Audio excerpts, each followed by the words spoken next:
Alright, went and got some 1/4 inch by 3/4 inch by 3.5 inch by 10-foot long pieces of oak plank and a nominal 3/4 inch, so 0.704 inch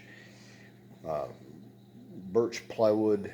I had it ripped in the store to 16-inch along the long axis so that I can cut it easily to 14.25, which is the final tabletop dimension.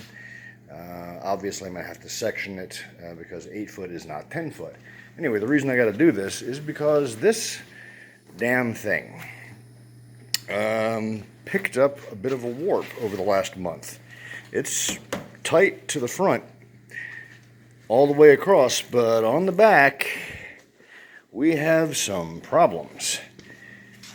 Look at that gap, and it just warps straight across, and there's no fixing that. And it's just a problem with this grade of lumber, I guess. So what I'm going to do is I'm going to build a sandwich.